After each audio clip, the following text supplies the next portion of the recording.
இந்த மாதிரி ஒரு கேவலமான அரசியல் இந்த நாட்டுக்குள்ள பண்ணி வரான்னு சொல்லி பாருங்க. நீர்கொழும்பு சிறைச்சாலையில நடந்த அந்த கொடூர சம்பவத்துக்கு பின்னாடி நாமல் ராஜபக்ஷ, வஜிர அபேவர்தன இந்த 2 பேருமே சம்பந்தப்பட்டு இருக்கிறதா நம்பக்கூடிய தகவல்கள் பேசணும். இப்ப இவனோட மாதிரி அரசியல்வாதிகளை பார்த்து உங்களுக்கு என்ன மாதிரி கேள்விகள் எழுப்ப தோணும்? ஏண்டா கர்ம காரணோட திருந்தவே போறது இல்லையா? ஏண்டா மக்களை பணைய வச்சுதான் நீங்க உங்களுடைய அரசியல் பண்ணணுமா? இன்னும் எத்தனை பேரடா நீங்க பலி கொடுக்க போறீங்க? நீங்க என்னடா மனுஷனா இல்ல மிருகமா அப்படின்ற கேள்விகள் எழுப்ப தோணினா கேளுங்க. அவனோட பார்த்து கேளுங்க. அவங்களுக்கு உரைக்கக்கூடிய மாதிரி கேளுங்க. நீர்கொழும்பு சிறைச்சாலையில நடந்த சம்பவத்தை பெருசா பேச விரும்பல. ஏன்னா அதை நீங்க எல்லாருமே பார்த்திருப்பீங்க. ரொம்ப தகவல்கள் கூட உங்க காதுக்கு வந்து சேர்ந்து.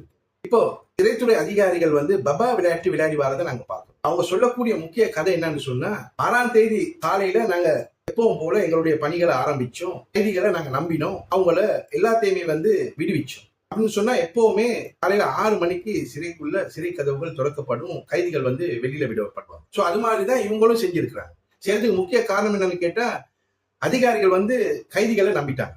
ரொம்ப வேடிக்கையா இருக்குதாங்க. இதுக்கு முந்தின நாள் இதே கைதிகளால பெரிய ஒரு பிரச்சனை நடந்துருச்சு. 2 உயிர் பலியாச்சு. சுமார் 38 பேர் காயமடைஞ்சிட்டாங்க. அப்ப கொஞ்சமாவது முன்னெச்சரிக்கையா இருந்திருக்க வேணாமா? அந்த அளவுக்கு என்னடா உங்களுக்கு இந்த கைதிகள் மேல நம்பிக்கை? உண்மைதான், நீங்களும் அவனும் எந்த ஒரு வித்தியாசமும் இல்லை அப்படின்றத எங்களுடைய பார்வையா இருந்து வரும். சிறைத்துறை அதிகாரிகளுடைய இன்னொரு கதை என்னன்னா, ஒரு புகைச்சல் இருந்துச்சு, அது பிரச்சனையா மாறிச்சு. அந்த பிரச்சனையில 2 உயிர் போச்சு, 38 பேர் காயமடைஞ்சாங்க.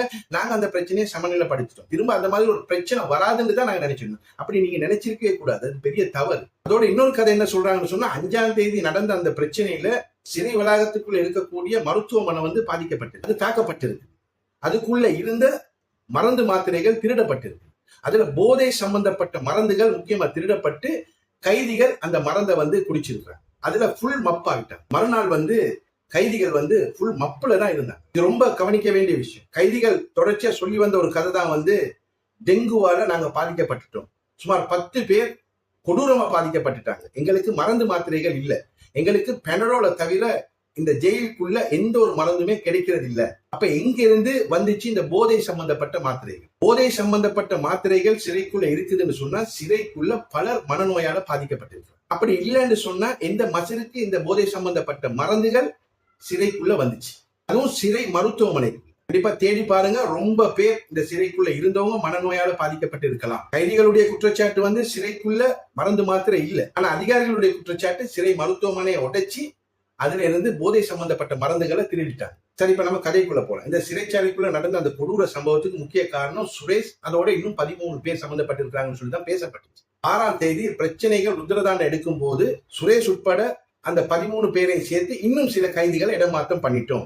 அதுல சுரேஷ் நாங்க பூச சிறைச்சாலைக்கு கொண்டு போனோம். மற்றவங்களை மத்த இடங்களுக்கு கொண்டு போய் சேர்த்துட்டோம். பூச சிறைச்சாலைக்கு கொண்டு போய் சேர்க்கப்பட்ட சுரேஷ் இனம் தெரியாத நபர்களால தாக்கப்பட்டு இடு பொடஞ்சி பேச்சு மூச்சு இல்லாம கிடக்கிறதா பல தகவல்கள் பேசப்பட்டுச்சு. இப்ப சுரேஷோட இந்த கொடூர சம்பவத்துல சம்பந்தப்பட்ட மத்த கைதிகளுக்கு என்ன ஆச்சுன்னு சொல்லி தேடி பார்த்தா அவங்க ரொம்ப சேஃபா தான் இருக்கிறாங்க.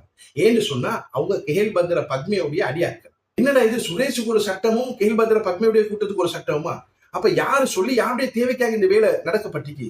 கேள்பத்ர பத்மே இந்த வேலைக்கு பின்னாடியா, இல்ல சுரேஷ் இந்த பூர்முனா சொல்லிதான் இந்த கதையை செஞ்சாங்க இப்படின்றத கண்டிப்பா தேடும். கேள்பத்ர பத்மே தற்போதைய அரசாங்கத்தோட ரொம்ப காலத்துக்கு முன்னாடி ரொம்ப நெருக்கமா செயல்பட்ட ஒரு நபர்னு தான் பேசப்பட்டுச்சு. அதே போல இப்ப கேள்பத்ர பத்மேன்னு சொல்லக்கூடிய சில இடங்கள் மாறி இருக்கலாம். என்ன சொன்னா, அவன் அப்பனா நினைச்சிருக்கக்கூடிய கம்பா உஸ்மான் தற்போதைய அரசாங்கத்தால கைது செய்யப்பட்டிருக்கான். அந்த காரணத்தால அவனும் ஒரு வெறி பிடிச்ச மிருகமா மாறக்கூடிய வாய்ப்புகள் இருக்குது. ஆனா இவனோட யாரு பயன்படுத்தினது அப்படின்றத கண்டிப்பா தேடி பார்க்கும். இந்த கொடூர செயல் சம்பந்தமா ஒரு விசாரணை கமிஷன் ஆரம்பிச்சிருக்காங்க.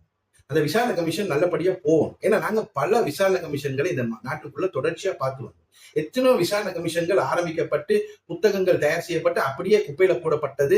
சில நேரங்களில் கடற்கரைகள்ல பேப்பர்களா வந்த கதைகள் கூட கேள்விப்பட்டிருக்கு. உதாரணம் சொல்ல போனா பட்லந்த விசாரணை கமிஷன் கூட அப்படியே கிடப்பட போடப்பட்டிருக்காரு. அதே போல இதுவும் ஆகிடக்கூடாது. இதுதான் மக்களுடைய எதிர்பார்ப்பு. அடுத்து கொஞ்சம் சந்தோஷப்பட வேண்டிய விஷயம் என்னன்னு சொன்னா, நடந்த இந்த சம்பவத்தை விசாரிக்கிறதுக்காக குற்றப்புலனாய்வு திணைக்களம் தன்னுடைய தேடல் வேட்டைக்குள்ள இறங்கிட்டாங்க. ரொம்ப சந்தோஷம். அவங்களுடைய தேடலை கொஞ்சம் ஆழமா சொன்னா நிச்சயமா நாமல் ராஜபக்ஷ, வஜிர அபேவர்தன மாற்றக்கூடிய சந்தர்ப்பங்கள் வரலாம். நாமல் ராஜபக்ஷ, வஜிர அபேவர்தன டைரக்டா சம்பந்தப்பட்டு இல்லாட்டி கூட இன்டைரக்டா சம்பந்தப்படுறதுக்கு பல சந்தர்ப்பங்கள் இருக்கு. ஏன் இதை சொல்ல வரேன்னா, 5ஆம் தேதி பிரச்சனை நடந்து அது சமநிலைப்படுத்தப்படுது. 6ஆம் தேதி எப்பவும் போல வேலைகள் இயல்பு ஆரம்பிக்கப்படுது. கைதிகள் கதவை திறந்து வெளியில விடப்படுறாங்க. அந்த நேரத்துல ஒரு நாதாரி நாயின்னு தான் சொல்லணும், ஜெயிலர் கசுன் லக்ஷரி இவன் உள்ள போறான், கைதிகளை சரமாரியா தாக்கு. அவனுக்கு தெரிஞ்ச குங்ஃபு கராட்டி எல்லாத்தையுமே இந்த கைதிகள் இடத்துல காட்டிட்டு அப்படியே பின்வாசல் வழியா தப்பி ஓடிடும். அப்ப சும்மா இருந்த சங்க ஊதி கெடுத்தது இந்த கசுன் லக்ஸரின்னு சொல்லக்கூடிய இந்த நாதாரி ஜெயிலர். அவன் பின்வாசல் வழியா ஓடி அப்படியே கோட்டஸுக்கு போய் அவன் மனைவியை குழந்தைகளை கூட்டிக் கொண்டு கொழும்புக்கு போயிட்டான். இப்ப இந்த சமநிலைப்படுத்தப்பட்ட பிரச்சனை உசுப்பேத்துறது கசுன் லக்ஸரி. அதுக்கு பிறகுதான் அதிரடி படைகள் உள்ள போகுது, அடிச்சு ஜம்சம் பண்ணுது, பல பிரச்சனைகள் மேலும்.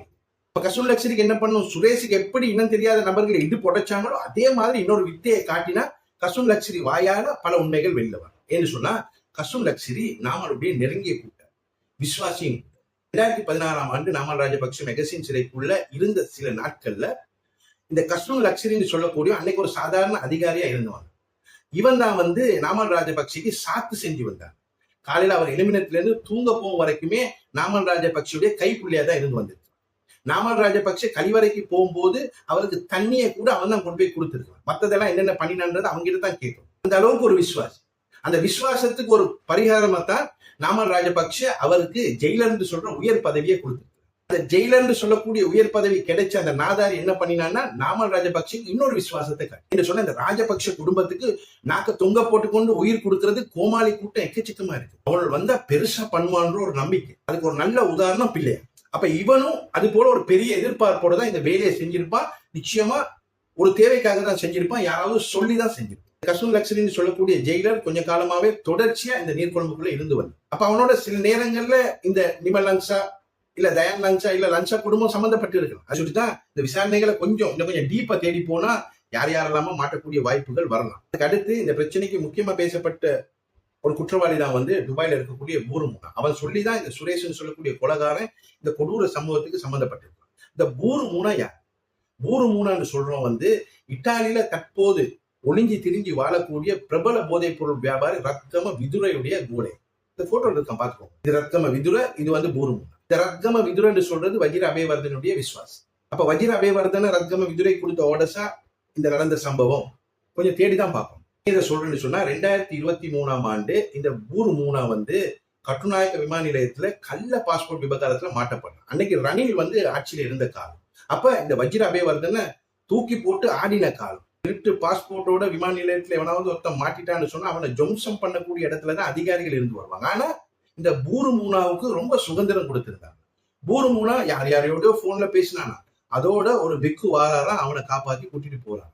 அப்ப வந்த பிக்கு யாரு, அவர் அனுப்பி வச்சது யாரு, அவன் யாரோட பேசினா இப்படின்ற விசாரணைகள் கூட மேலோங்கப்பட்ட பல உண்மைகள் வெளியே வரும். கசுன் லக்ஸரி, ரத்கம விதுர, பூருமுனா, இந்த சுரேஷ், இந்த விஷயங்களை தோண்டி கொண்டு போனா நாமல் ராஜபக்ஷ, வஜிர அபேவர்தன போன்றவங்க கூட சிக்கல். ராஜபக்ஷ குடும்பத்துக்கா இருக்கட்டும் இல்ல இருக்கக்கூடிய மற்ற அரசியல் கட்சிகளுக்கா இருக்கட்டும் என்ன தேவை இருக்கு? இந்த நாட்டுக்குள்ள பிரச்சனையை உருவாக்கும். தேசிய பாதுகாப்பு கேள்விக்குறியா இருக்குது, சட்ட ஒழுங்கு சீர்குலைஞ்சு இருக்குது, இப்படின்ற ஒரு கதையை கட்டவிழ்த்து விடணும்.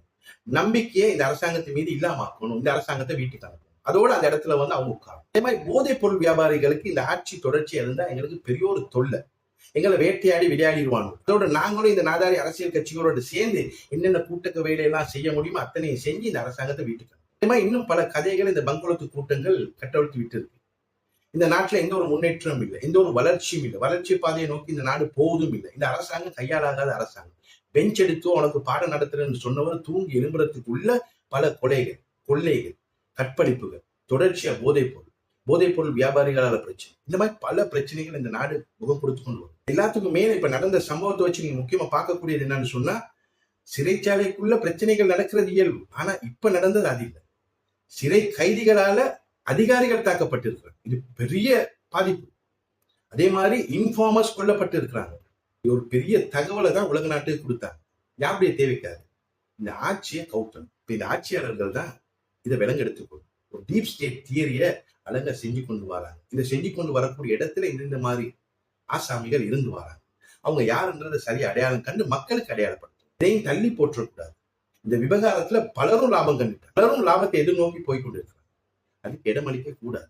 பல ஆண்டுகளுக்கு முன்னாடி ஒரு கதையை பதிவு பண்ணேன். ஆட்சிகள் மாறலாம், தலைவர்கள் மாறலாம், ஆனா இந்த நாடு பிரச்சனையோட மட்டும்தான் தொடர்ந்து போய்விடும். அதனால இவங்களை அனுப்பிட்டு இன்னொருத்தர் வந்தா கூட இந்த நாடு அதே பிரச்சனைல தான். யாரும் வரக்கூடியவங்க யாருமே சூப்பர்மேன் இல்ல, எல்லாத்தையும் உடனே மாத்தி அமைக்கும். அதோட அவங்க அடிக்கக்கூடிய பைலாவும் இதே மாதிரி தான் இருந்து. எல்லாரும் பொறுத்து இருந்தாலும் பார்க்கணும். எல்லாமே உடனே மாறுமா? அதனால நாங்க எல்லாருமே பொறுத்து இருந்து பார்ப்போம் என்னதான் நடக்க போகுதுன்னு சொல்லி. இன்னும் சந்திப்போம். அல்லாஹ் யாப்பேரை நேர்வழிப்படுத்தணும். அஸ்ஸலாமு அலைக்கும் வரஹ்மத்துல்லாஹி தஆலா.